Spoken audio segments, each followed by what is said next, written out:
Bonjour à tous, bienvenue sur ce webinaire sur l'automatisation des tests, comment faire mieux, plus et moins cher.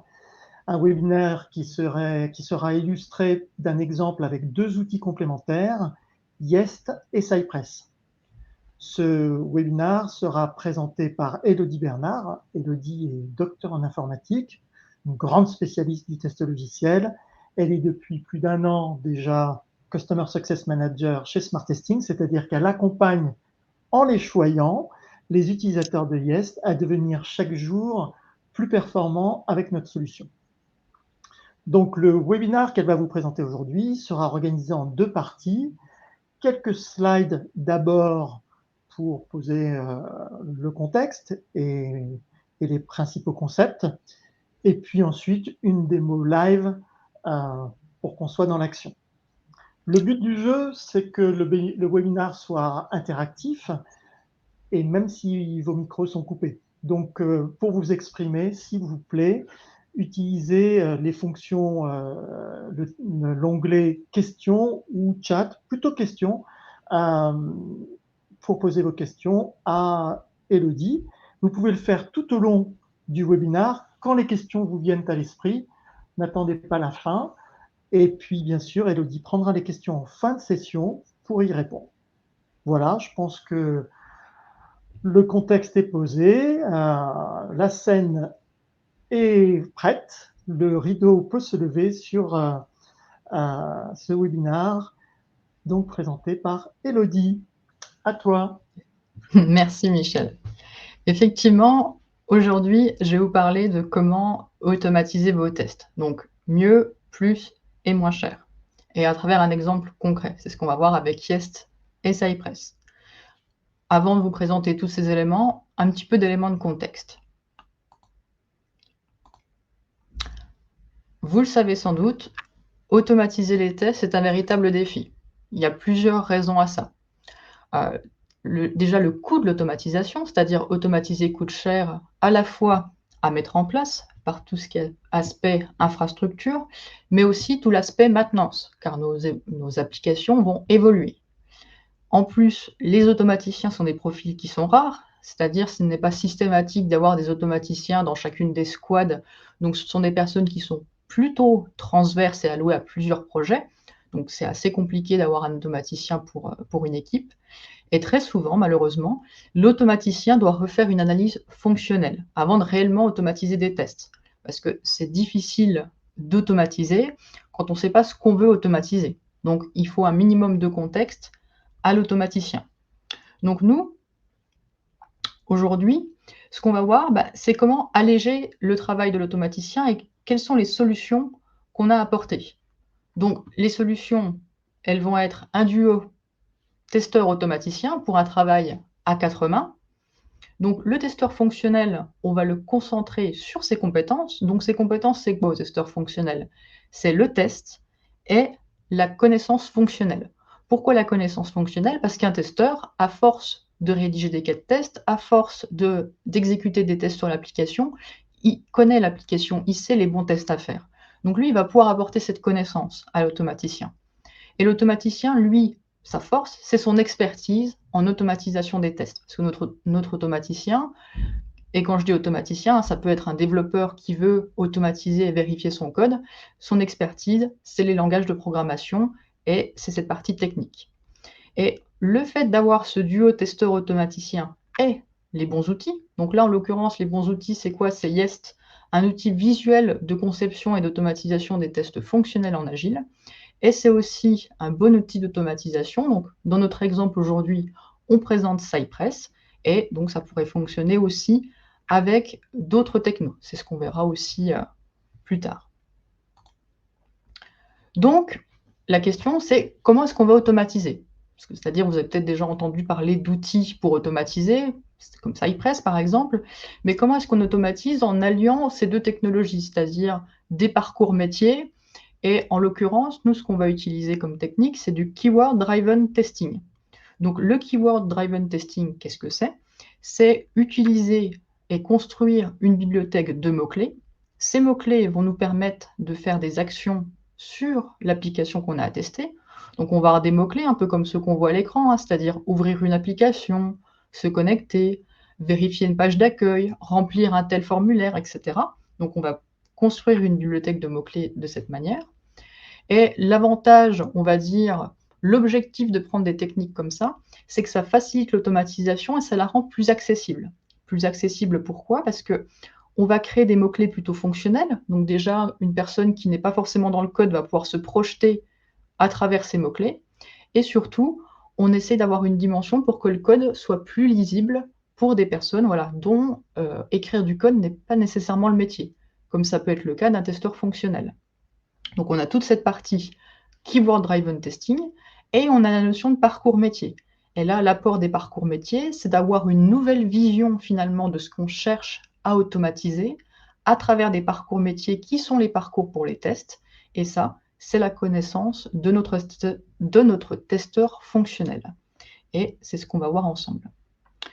Donc, la première question à laquelle on va essayer de répondre aujourd'hui, donc je vous disais que l'automaticien devait refaire une analyse fonctionnelle.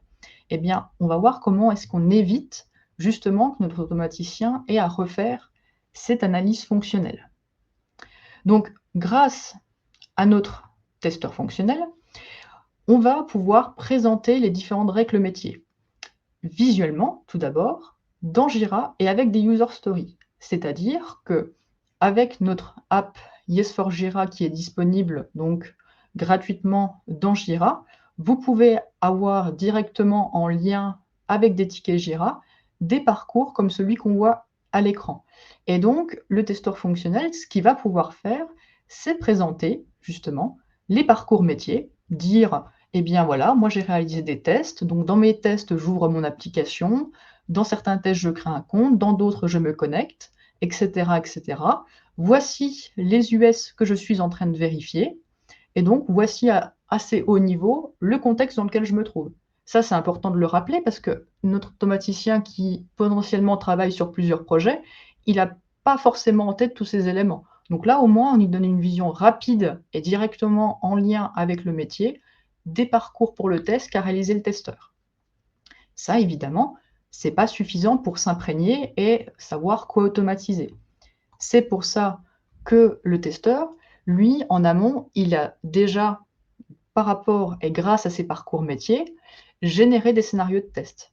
Je vous montrerai plus en détail dans la démonstration, mais notre testeur fonctionnel a construit des parcours. À partir de ces parcours, il génère des scénarios de test de haut niveau, comme le scénario qu'on voit ici, hein, accéder à une application, entrer des identifiants valides, vérifier qu'un utilisateur est connecté. C'est assez haut niveau, ça permet une compréhension rapide, une validation rapide aussi, parce qu'il ne faut pas oublier que généralement, la seule décision de choisir les tests automatisés ne revient pas au testeur fonctionnel et à l'automaticien, mais peut venir de plus haut et il faut pouvoir rapidement présenter les scénarios qu'on a choisis.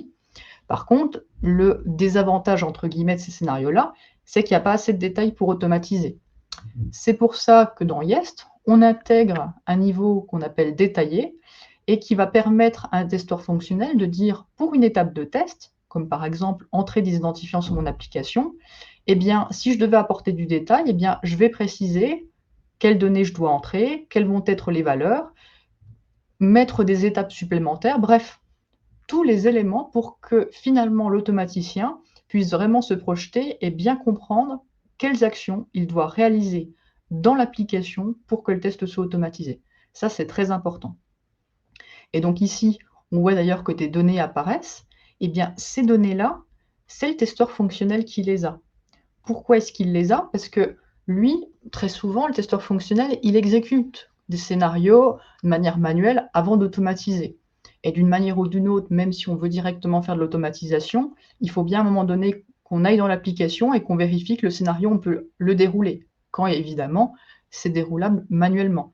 Et bien là, le testeur, il a déjà préparé des jeux de données, c'est-à-dire, là, on est dans le cadre d'une application dans laquelle on peut faire des transactions bancaires, recevoir des paiements, créer des comptes bancaires, etc. Eh bien, lui, il sait quels sont les noms, par exemple, qu'il faut donner au compte bancaire, quels sont, par exemple, des routing numbers, des données spécifiques où il doit peut-être mettre entre 10 et 12 caractères, etc. Toutes ces règles métiers, entre guillemets, qui ne sont pas écrites et que là, on ne cherche pas forcément à vérifier, eh bien, il les connaît, il a choisi les bonnes données et c'est pertinent. Et de ce fait, notre testeur fonctionnel, en ayant des scénarios détaillés plus des jeux de données pour les tests, eh bien, ça fait qu'au final, on obtiendra des scripts qui vont être exécutables avec des données pertinentes.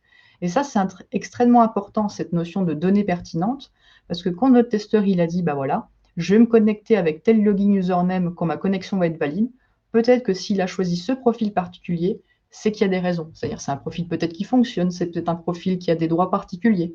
Et donc, ça permet d'avancer dans l'automatisation des tests. Et donc, cet aspect-là est extrêmement important. Donc ça, c'est la première partie sur finalement, comment est-ce qu'on évite justement cette analyse de passer trop de temps à l'analyse fonctionnelle pour l'automaticien. C'est par l'accompagnement du testeur sur cette première partie. Après, la question qu'on va se poser, c'est comment est-ce qu'on va plus loin? C'est-à-dire, comment est-ce qu'on arrive, parce que là, donc, on a présenté uniquement des scénarios manuels, mais le but du jeu, c'est quand même de produire des scripts qu'on va pouvoir automatiser. Et bien là, c'est le testeur fonctionnel qui va aussi entrer en jeu et qui va pouvoir générer des scripts. Et on va voir un petit peu comment c'est possible. Tout d'abord, on peut dresser un petit peu un portrait de à quoi ressemblerait un scénario, ou du moins un script, sans le support d'un testeur.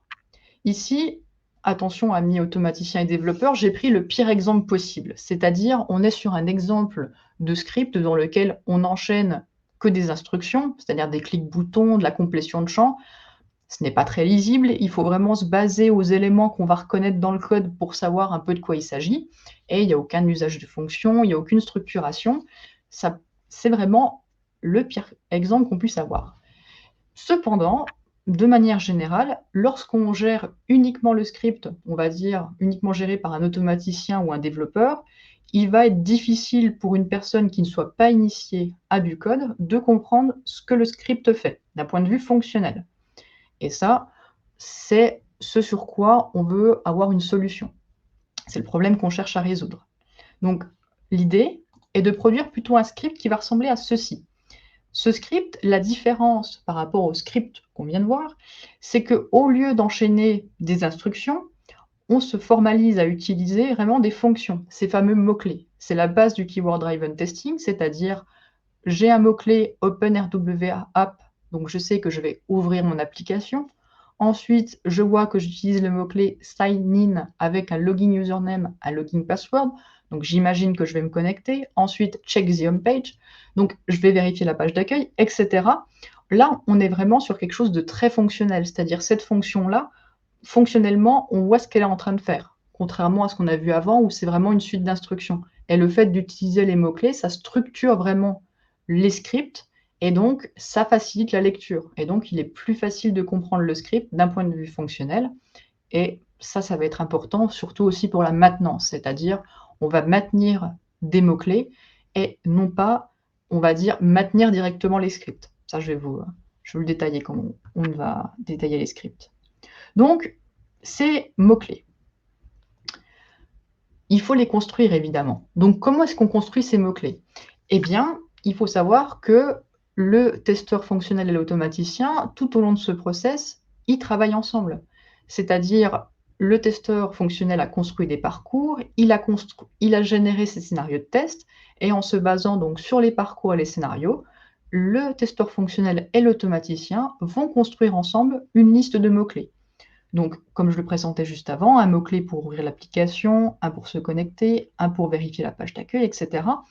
Et de ce fait, en ayant construit ces différents mots-clés, le testeur, lui, ensuite, sera en capacité de générer un script. C'est ce qu'on va voir. Et donc, à ce niveau-là, le testeur, lui, il n'a pas besoin de comprendre l'implémentation. C'est-à-dire, le testeur, lui, ce qu'il a besoin de comprendre, c'est à quoi servent les mots-clés et quels sont les paramètres qu'ils utilisent. Après, à discuter avec l'automaticien du format, etc. Mais il faut que ça reste simple. C'est-à-dire, si le mot-clé pour se connecter, il attend un login username et un login password, il faut que le testeur fonctionnel, il dise, bah voilà, tu prends tel identifiant, tel mot de passe, et ça me connecte. Et du moment qu'il sait ça, eh bien, il va y avoir deux travaux qui vont se faire en parallèle. D'une part, on va avoir l'automaticien qui va écrire le code, c'est-à-dire l'automaticien, donc une fois qu'il a défini avec le testeur fonctionnel la liste des mots-clés dont ils ont besoin, eh bien, il va dire, d'accord, bon, il faut que j'écrive le code de ces différents mots-clés. Donc là, il a écrit une fonction pour créer un compte bancaire, par exemple, qui prend en paramètre le bank name, le routing number, l'account number. Tous ces éléments, il les sait parce qu'il l'a vu avec les descriptions détaillées du testeur fonctionnel. Le testeur fonctionnel, lui, verra sans doute jamais le code qui est à l'intérieur. Lui, le principal pour le testeur fonctionnel, c'est que ça lui remplisse bien que ses champs et que ça se passe bien. Et là, ce système-là, donc là, ici, on voit que je suis sur du JavaScript et que je suis avec du Cypress. On pourrait imaginer le même système avec d'autres technos d'automatisation. Ça marcherait de la même manière. Et donc, notre automaticien, il est en train de faire ce travail. Et pendant ce temps-là, le testeur fonctionnel, lui, il va pouvoir nous produire des scripts. Alors, comment est-ce qu'il produit des scripts? Eh bien, il reprend ses scénarios de test et il va pouvoir relier en fait chaque action de test à des mots-clés. C'est-à-dire, c'est de cette manière que fonctionne la génération des scripts, c'est de dire, j'ai un scénario dans Yest, je regarde mon étape de test et je la relie à un mot-clé. Donc là, j'ai relié ma première étape à un premier mot-clé qui est OpenRWA App. Ensuite, deuxième étape. Ça, c'est quelque chose qui est facile à faire pour le testeur, hein, parce que la bibliothèque de mots-clés, il l'a travaillé avec l'automaticien.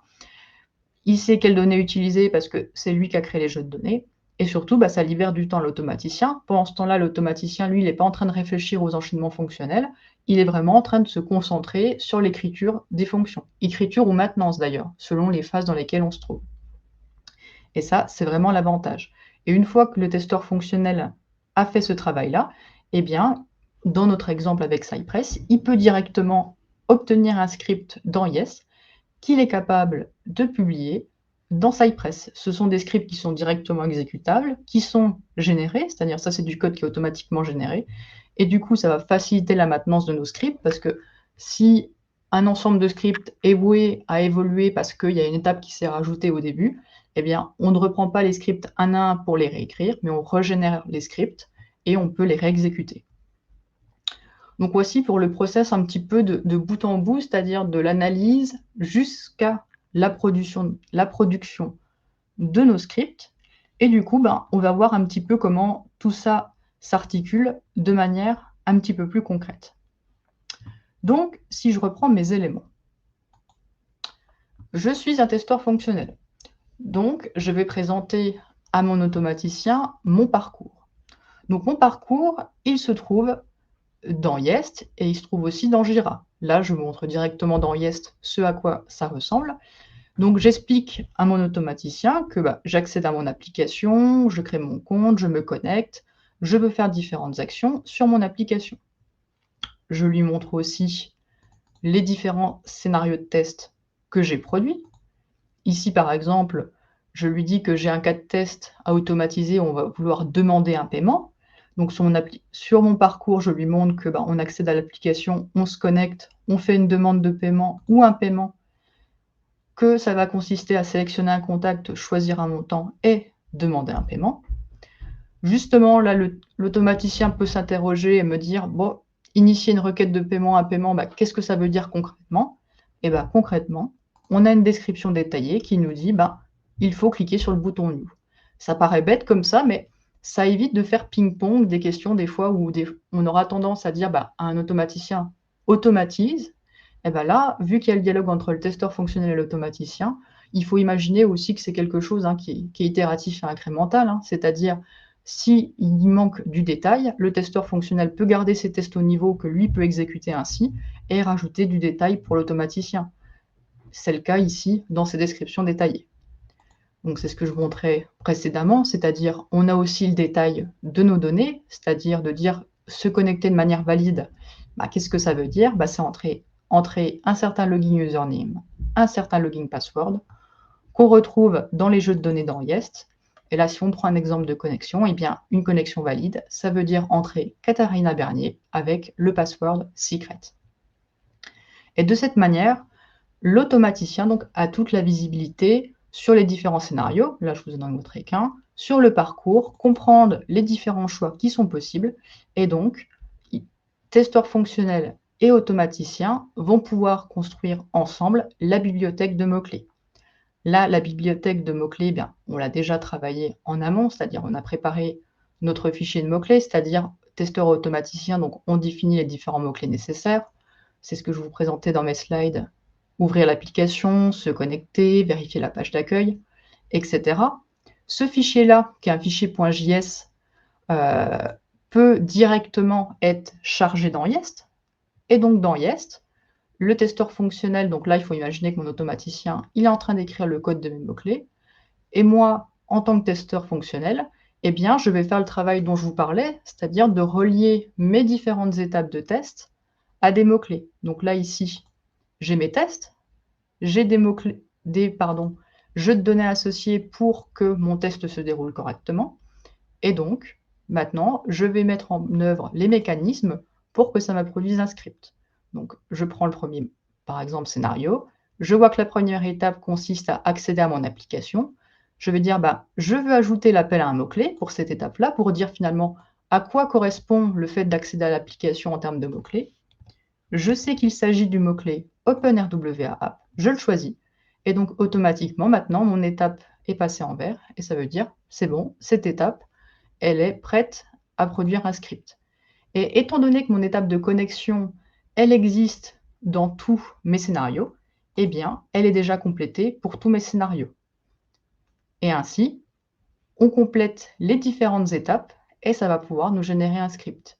Si on prend un exemple complet, ici, hop, ici, je peux voir que j'ai mon scénario complet qui utilise une connexion valide avec les données qui vont bien, c'est-à-dire si on va voir l'aperçu du script qui est produit, ici, j'utilise bien mon login qui fonctionne de manière correcte, et dans les autres scénarios, ils utilisent des autres jeux de données pour se connecter de manière incorrecte.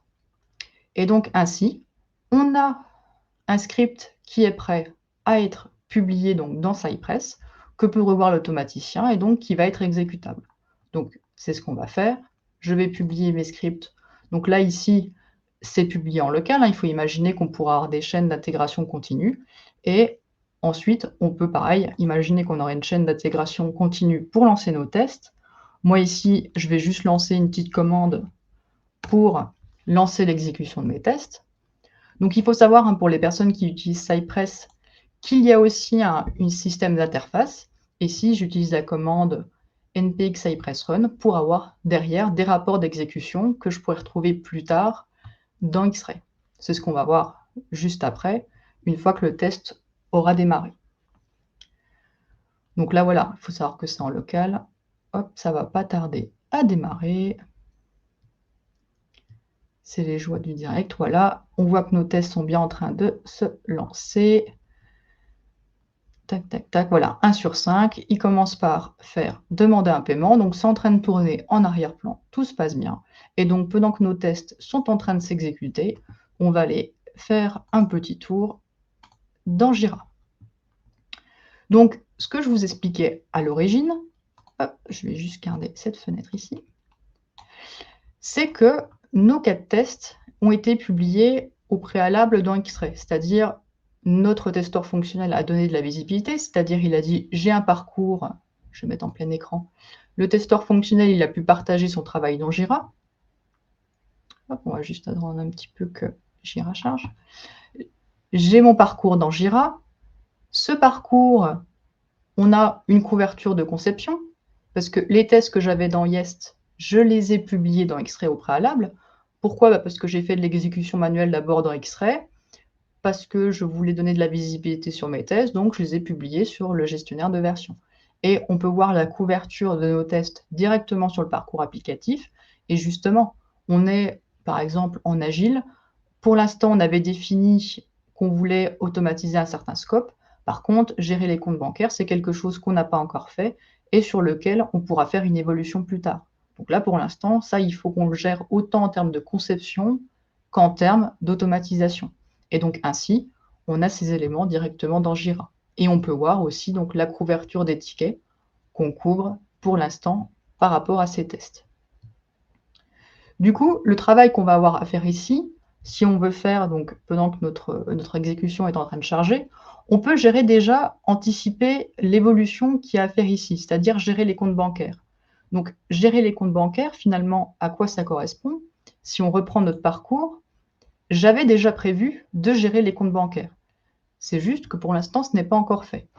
Dans le cadre de ce webinaire, on a un petit peu anticipé, donc le testeur fonctionnel a prévu des tests pour gérer les comptes bancaires. Donc, il a fait un parcours où justement, il décrit à quoi correspond gérer les comptes bancaires. Ça permet de visualiser ses comptes et après, on a 2 actions possibles, soit créer un compte bancaire, soit supprimer un compte bancaire.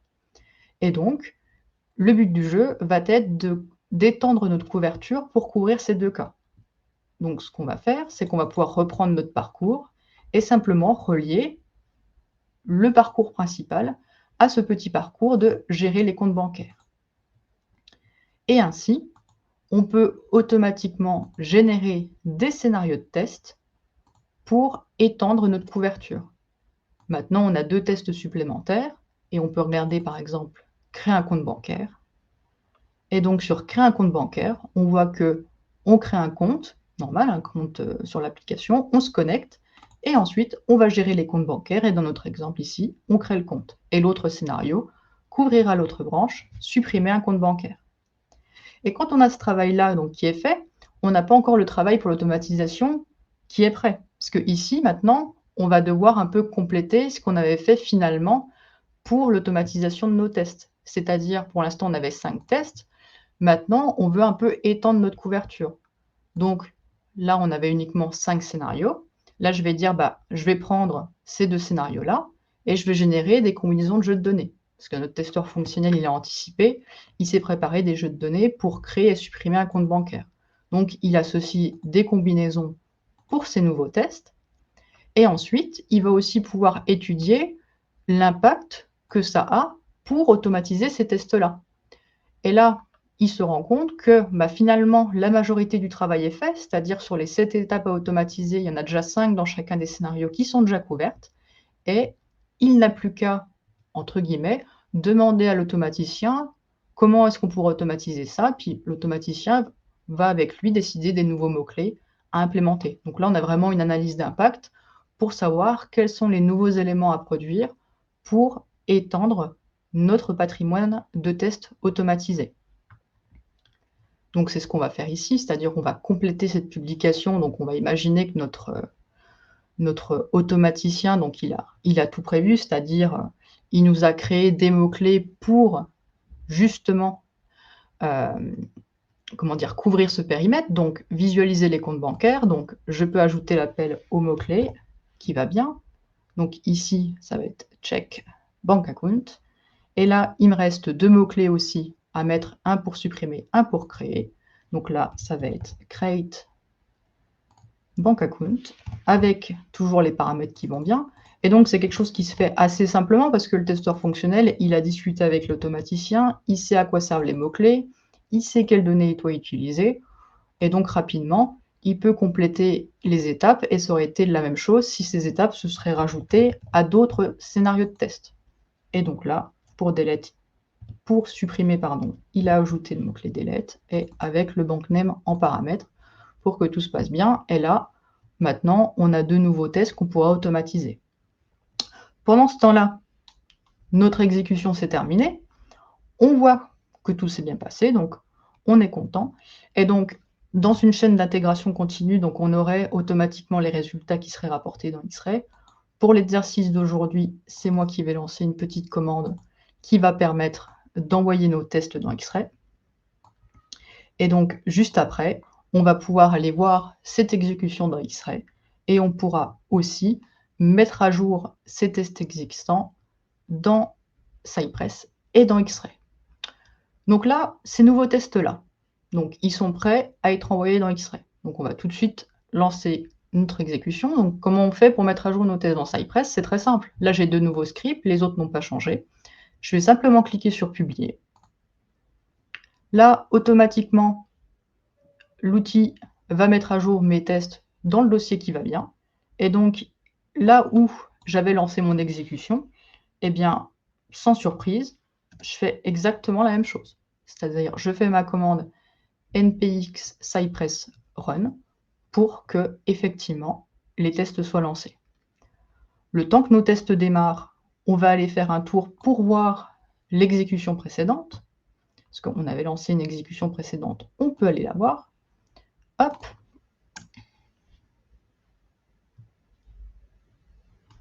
Donc, juste le temps. Donc là, on voit que notre exécution, elle a apparu, c'est-à-dire on a une exécution des tests automatisés qui a été produite, mais on va la voir de manière plus sympathique. On va la voir directement sur notre parcours. Donc, pour rappel, notre couverture pour l'instant de conception n'a pas changé, parce que pour l'instant, je n'ai fait des mises à jour que dans Jest, c'est-à-dire moi, en tant que testeur fonctionnel, je dois encore mettre à jour ma couverture dans X-Ray. Par contre, si on va dans la couverture d'exécution, on peut voir qu'aujourd'hui, à 17h58, pour être exact, on a eu une exécution qui a été réalisée automatiquement depuis Cypress, que cette exécution a fait passer les tests qu'on avait mis dans X-Ray, c'est-à-dire, je ne vous les ai pas montrés, mais on retrouve exactement les mêmes tests que ceux qu'on avait dans Jest. Alors, on va attendre un petit peu que notre Jira réagisse. Mais on va bientôt avoir le détail de nos étapes. Donc là, par exemple, accéder à l'application, entrer les identifiants de l'application de manière valide, on voit les identifiants, on voit le mot de passe, on voit les données qu'on avait rentrées dans Jest, et on voit surtout, on va dire, la description directement fonctionnelle. Et on voit que notre test, il est passé. Donc là, on a vraiment une couverture ici qui est assurée, et on a vraiment une description de notre test. Et ce qu'on voit aussi qui est très intéressant ici, c'est directement la couverture sur le parcours applicatif. Donc là, sans surprise, on a exécuté les tests qui ne couvraient pas correctement notre parcours. Donc là, la brique « Gérer les comptes bancaires », eh bien, pour l'instant, elle n'est pas couverte. Et donc, c'est justement sur cet aspect-là qu'on voulait s'améliorer. Donc, première étape déjà, ça va être d'améliorer notre couverture de conception. Donc, pour ça, pareil, pas de difficulté, c'est-à-dire dans Jest, j'ai créé de nouveaux cas de test, j'ai une publication X-Ray qui est disponible, qui est configurée pour publier les tests dans mon projet Jira, avec des liens vers des exigences, avec test set, test plan, tout ce qui va bien. Et donc, je vais publier mes tests. En publiant mes tests, eh bien, hop, je suis en train de penser que je ne lui ai pas dit de mettre des combinaisons. Donc, c'est pas grave, justement, il me le dit, il me dit « Ah, attention, par contre, tu n'as pas du tout mis tes données. » Bon, ça, c'est bon à savoir. Il faudra bien que la prochaine fois, je mette à jour mes tests avec les données. Donc là, mes tests, ils sont publiés dans X-Ray. Ce que je peux faire aussi, c'est de dire « Attention, dans mon parcours, j'ai fait aussi une modification. » C'est-à-dire, le testeur fonctionnel, il peut dire à tout le monde dans Jira « Ah, ça y est, gérer les comptes bancaires, c'est fait. » Donc, je le sauvegarde dans Jira. Et là, quand cette sauvegarde, elle est faite, donc là, j'ai publié les tests, j'ai sauvegardé dans Jira, je peux retourner dans Jira et on va faire un petit F5 parce que il faut quand même rafraîchir un petit peu.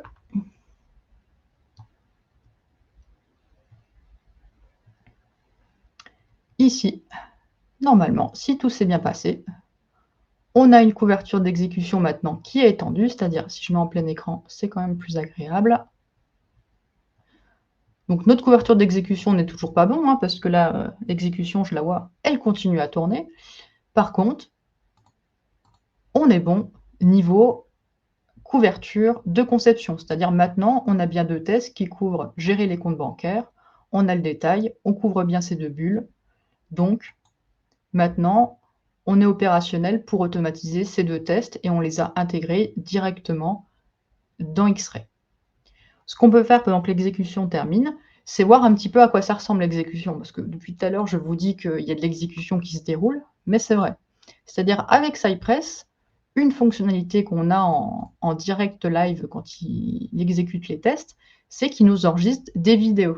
Donc là, par exemple, on a les différentes vidéos des tests qui sont en train de s'exécuter. Donc pour l'instant, j'en ai 4. Il est en train de m'exécuter le 5e test, 5 offset. Et donc, on peut regarder à quoi ressemble une exécution. Donc là, j'ai pris créer un compte bancaire. C'était justement l'un des 4 tests qu'on avait rajouté dans notre scope d'automatisation.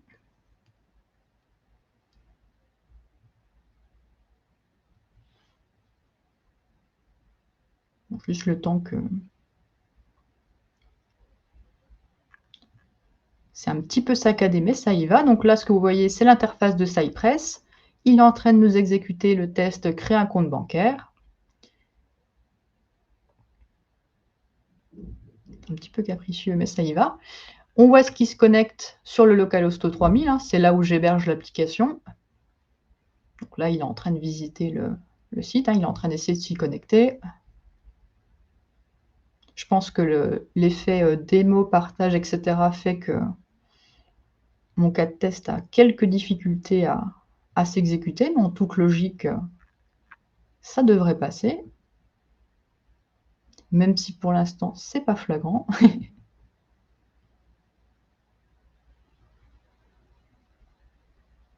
Bon, bah visiblement, mon localhost... Ah, si. Alors, ça a répondu, mais je pense que le fait qu'on soit en démo et que je partage mon écran et que je partage tous ces éléments fait que la vidéo ne se déroule pas bien. Mais en tout cas, on voit qu'on s'est rapidement connecté à l'application, qu'on a créé un compte bancaire. C'est juste le rendu de la vidéo là, qui est compliqué à voir. Mais en tout cas, voilà. Une fonctionnalité intéressante, c'est qu'on peut avoir justement ce rendu vidéo pour voir pourquoi l'exécution s'est bien ou s'est mal déroulée. Ça fait partie des éléments que Cypress fournit. Donc là, notre exécution est en train de se terminer. Je suis en train de retrouver tac, ma fenêtre. Voilà, il est à l'avant-dernier test. Donc bientôt, on pourra revoir nos résultats d'exécution donc dans X-Ray. Donc là, ici, ce qui était important de retenir, je vais passer sur mes slides en attendant la fin de l'exécution, vu que c'est un petit peu quelques difficultés, on va dire. C'est que pour les nouveaux scripts et la maintenance, ce qu'on a vu, c'est que le testeur, il pouvait produire de nouveaux scripts. C'est ce qu'on a fait avec ces deux nouveaux cas de test, c'est-à-dire créer un compte bancaire ou le supprimer. Et le testeur, il peut aussi mettre à jour des scripts existants. Parce que les scripts qu'on a vus, on a ajouté de nouveaux tests et on a ajouté des étapes. On aurait tout à fait pu imaginer que sur les tests existants, on avait de nouvelles étapes à compléter. Et donc, ça nous aurait permis donc assez rapidement de mettre à jour les tests et d'observer l'impact. Donc, je vais juste rechecker où en est notre exécution. Décidément, c'est vraiment très long. Donc là, voilà, il est en train de finir d'écrire la vidéo. Mais d'ailleurs, je vois par rapport au log que visiblement, on a eu un souci, c'est-à-dire demander un paiement. Ça s'est mal passé. Mais pour l'instant, voilà, on ne sait pas exactement pourquoi. Donc voilà, par rapport au rapport, hein, c'est la différence qu'on a entre les rapports qui sont... Après, on peut produire d'autres rapports un peu plus jolis dans du HTML, mais ici, voilà, on ne sait pas exactement qu'est-ce qui s'est bien passé, qu'est-ce qui s'est mal passé. On va envoyer nos résultats dans X-Ray pour voir un petit peu ce que ça va impacter. Parce que c'est ça aussi qui est intéressant, c'est-à-dire, là, donc, on a montré comment le testeur fonctionnel pouvait produire et maintenir des scripts, mais ce qui est aussi intéressant de voir, c'est comment l'analyse des résultats peut nous permettre d'avoir de nouvelles informations. Là, ici, je vais rafraîchir pour qu'on voit un petit peu à quoi ça ressemble quand il y a de l'échec, parce que c'est-à-dire notre couverture avant, on va dire, donc là, je vois que si l'exécution est arrivée, là, je vois la 74. Hop, je vais mettre en plein écran, couverture d'exécution. On a une nouvelle qui est arrivée là à 18h08. On a maintenant 7 tests. On voit que faire un paiement maintenant, ça ne fonctionne plus. Voilà, il faut imaginer qu'on est en mode agile, c'est-à-dire d'un sprint à l'autre, d'une évolution à l'autre, on peut avoir des impacts.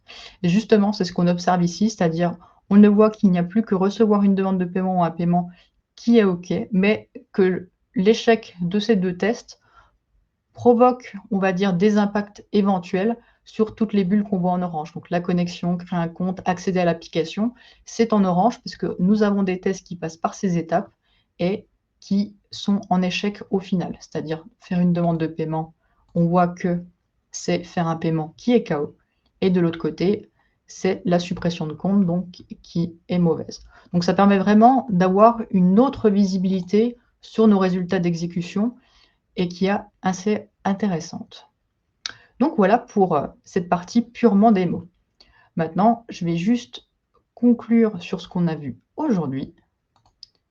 Donc, qu'est-ce qu'on a vu finalement aujourd'hui?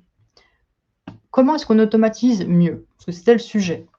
Eh bien déjà, on a des tests automatisés qui sont plus pertinents et qui couvrent les règles métiers.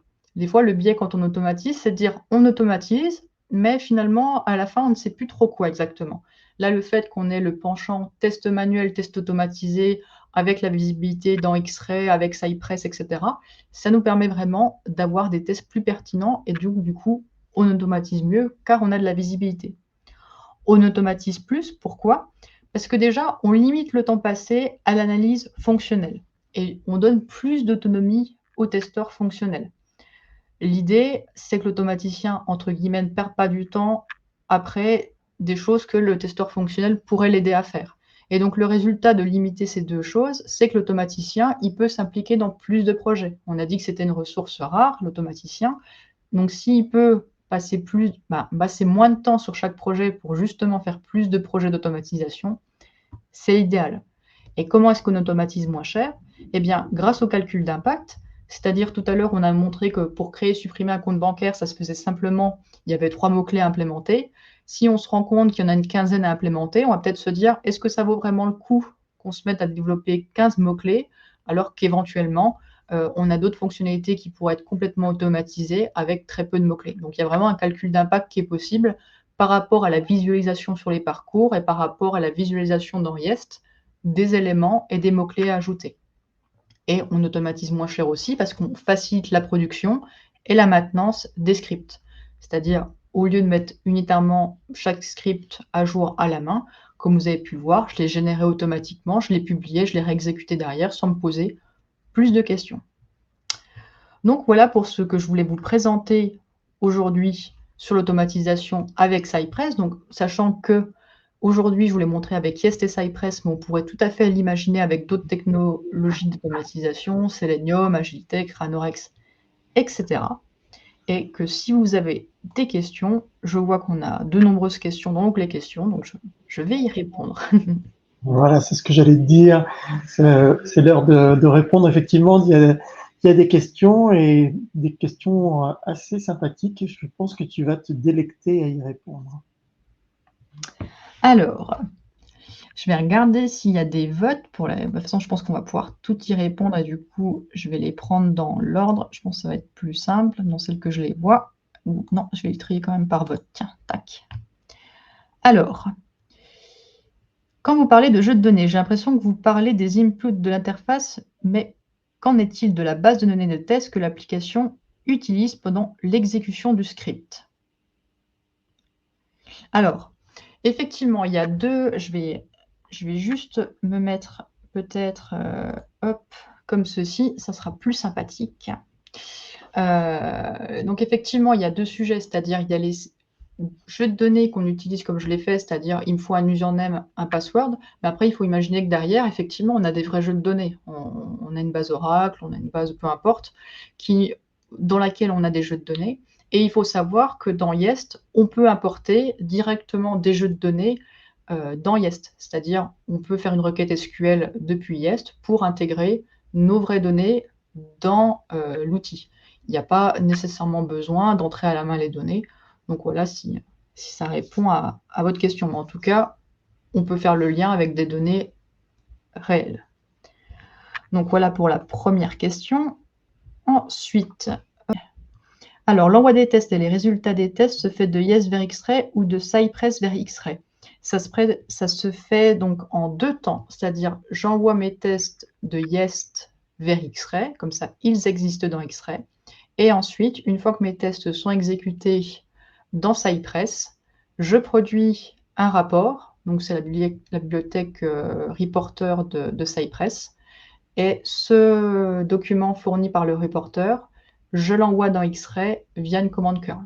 Après, ça pourrait se faire de manière, on va dire, plus automatisée dans une chaîne d'intégration continue. Là, c'est à la mano par rapport à mes moyens. Ensuite, peut-on lier Yest avec des user stories d'Azure DevOps? Là-dessus, je préfère pas dire des bêtises, mais il me semble que oui, c'est-à-dire on peut publier des tests dans Azure DevOps. Donc, dans tous les cas, il n'y a pas de frein à faire dans Yest le lien vers des tickets particuliers à préciser, de dire on va faire le lien vers tel et tel type de ticket. Après, est-ce que c'est un lien direct? Je préfère pas dire de bêtises, mais en tout cas, si vous êtes intéressé, n'hésitez pas à nous recontacter pour qu'on vous donne plus de détails. Ensuite, en tant que testeur fonctionnel, est-ce que je suis censé gérer les redondances, les parties qui se répètent dans pas mal de scénarios de test?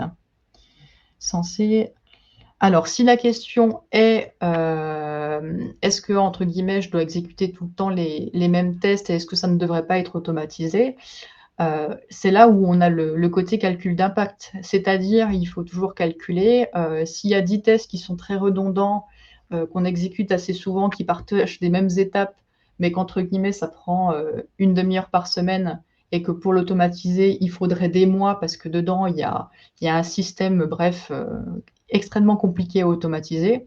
Dans ce cas, j'ai envie de dire, bah, malheureusement, oui, ces étapes redondantes, c'est au testeur fonctionnel de les gérer. Par contre, avec Jest, quand on a des étapes redondantes, le travail est facilité parce que même si ces étapes se répètent à plusieurs endroits, on peut optimiser la génération de nos tests, justement peut-être pour ne pas tout le temps avoir à réécrire la même chose. Par contre, par rapport à l'exécution, après, malheureusement, il faudra reproduire plusieurs fois ce scénario ou alors essayer de l'automatiser. Alors, ensuite, les mots-clés sont liés à des codes prédéfinis ou le code est à faire par l'automaticien.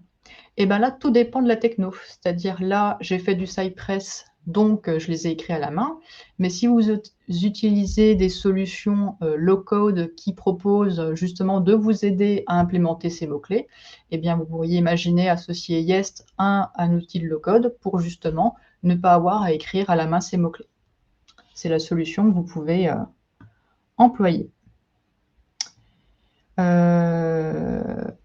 Là, ouais, donc j'ai déjà vu.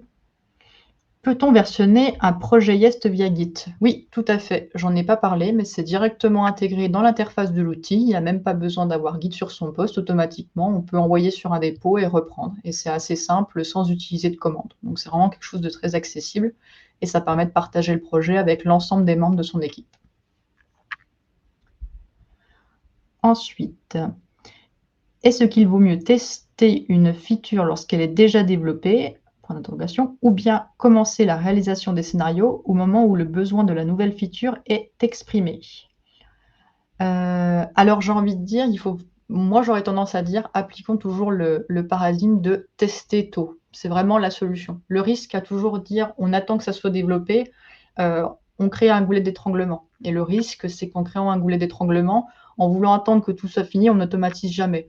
Donc l'avantage d'utiliser par exemple Jest, c'est que justement, on peut déjà produire des scénarios manuels, on peut exprimer le besoin et les tests qu'on imagine pour tester ce besoin au fil de l'eau que le besoin est exprimé et en plus, on n'est pas tout le temps obligé de réécrire ces tests parce qu'on les génère automatiquement et après, c'est pareil pour l'automatisation, c'est-à-dire on fait au fil de l'eau, c'est-à-dire on a une première brique, on l'a fait, on nous donne une seconde brique, on l'a fait. En travaillant avec des mots-clés, ça permet vraiment une liberté pour pouvoir anticiper très tôt l'automatisation et en tout cas, par rapport aux pratiques que j'ai déjà vues, on dit toujours qu'il faut mieux tester tôt, anticiper l'automatisation que de dire: «Je vais attendre la fin de mon projet pour automatiser» ou attendre qu'une feature soit complètement développée, comme vous le demandiez.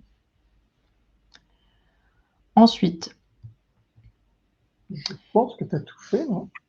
j'en vois une dernière là, du coup je vais y répondre. Je suppose que les parcours ont été choisis pour être automatisés. Y a-t-il un moyen de taguer les tests à automatiser pour avoir une couverture fonctionnelle/automne? Eh bien oui, tout à fait. Parce que là, je suis partie effectivement dans mon exemple, dans le cas de on automatise tout, mais dans Jest, le système derrière chaque bulle, c'est qu'on a une action, un résultat attendu, et derrière, on a des tables de décision. C'est-à-dire, on peut mettre autant de colonnes que l'on veut avec, par exemple, le lien vers mes exigences, c'est ce que j'avais fait, mais je pourrais bien taguer en disant automatiser ou non. Et quand je génère mes tests, je peux dire ces tests-là, ou même ces étapes précises, c'est celles pour lesquelles je veux produire des tests automatisés, et on peut les isoler. C'est-à-dire, là, j'ai tout pris dans ma campagne, je n'aurais pu choisir qu'un certain scope et je n'aurais pu générer aussi qu'un certain scope de test. C'est tout à fait possible. De même, on peut classer les tests dans le gestionnaire de tests qui se trouvait en haut à gauche de l'écran de Jest en créant un fichier particulier test à automatiser et à sélectionner certains des tests qui ont été générés et les mettre dans ce fichier, dans ce dossier test à automatiser, n'automatiser que cela. Tout à fait.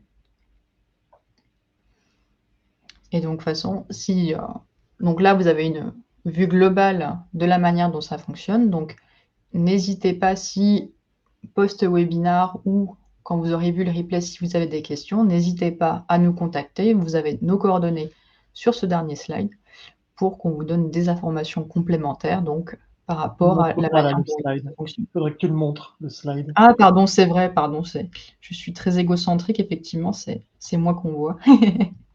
Donc voilà, je parlais de ce dernier slide-ci, dans lequel on a nos coordonnées si vous souhaitez nous contacter et si vous avez des questions complémentaires, qui vous viennent en replay ou, suite à ce webinaire.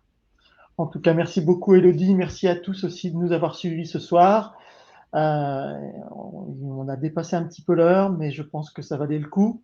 On vous remercie de votre présence, de votre participation, de vos questions et de votre intérêt pour nos solutions. Et n'hésitez pas, après le webinaire, comme l'a dit Élodie, à nous contacter si vous voulez les appeler plus loin. C'est ce qu'on souhaite évidemment. On se retrouvera pour un prochain webinaire, sans doute en 2023. À bientôt à tous.